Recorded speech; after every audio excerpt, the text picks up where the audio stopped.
May ibibida ako sa iyo ko. Ano yun?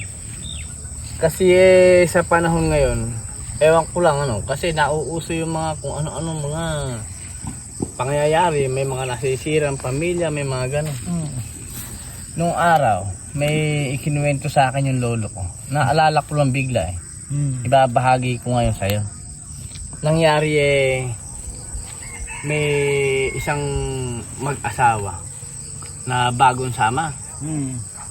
Ngayon meron namang isang busero mahilig mamboso.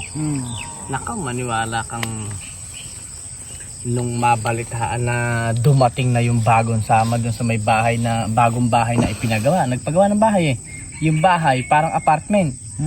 Tad-tad ng kwarto na gano'n. 4 na kwarto yata pag gano'n. Yung mga bintana, di ba uso nung araw yung kuwan yung bang bintana na rehas. Yung mga rehas-rehas. Tapos may salamin din. Kaya lang, di saldak na gano'n. Yung parang sa eskwelahan. Ang gano'n. Hindi bukas. Hindi ngayon dumating na raw itong mag-asawa. Taon gabi na. Hindi ngayon tinitignan nung mahilig mamboso. Masa malayo, may kahoy na gano'n, nakaakyat doon siyempre, pag maliwanag sa bahay, tapos madilim sa ganyan, hindi mo makikita yung nasa ganyan. Madilim Kamo ngayon tinitignan nung namboboso Maniwala kang nakita na anino na ganyan pilit na sinisinag doon sa liwanag. Apa, naghahali ka na ba? Aba. Naghahali ka. Ngayon eto. Pumwesto na maganda itong nanunubo. Bumabaron sa kahoy. Kinakita niya. Saka lumapit na sa bahay. Tapos parang takaramdam daw nung lalaki. Para daw may nanunubo. Hindi naman daw niya naalala na isara yung mga bintana. Lahat nakabukas hindi ngayon, ay kahoy hindi ay kaayos dito. Tara nga ka sa kabilang kwarto. Dilipat sa kabilang kwarto. Lumipat. Lumipat. Hindi ngayon sumunod na naman yung nanunubo. Doon na naman talaga namang talagang ginugupa paro ng maganda. Naku, maniwala kang talagang hindi na komportable yung lahat. Hindi ay kaayos dito sa kabila ay tayo lipat. Lumipat. Lipat na naman yung mag-asawa. Hindi ngayon sunod na naman itong nanunubo. Sa pangatlong kwarto na po. Hindi ngayon sumunod.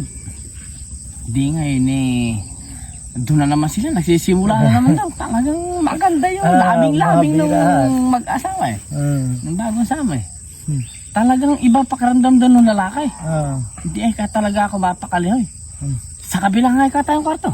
Hindi ngayon kumabila yung mag-asawang maganda bira kumabila sa kabilang kwarto, lumipat.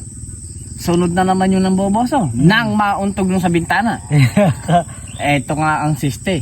Nung mauntog sa bintana yung kuwan, pagpasok sa kabilang kwarto ng mag-asawa, hiniyawan. Hiniyawan nung nanunubok, nung namboboso. Sa babae ka kasi gagawin yung tarseka na yan. Matindi ka susunod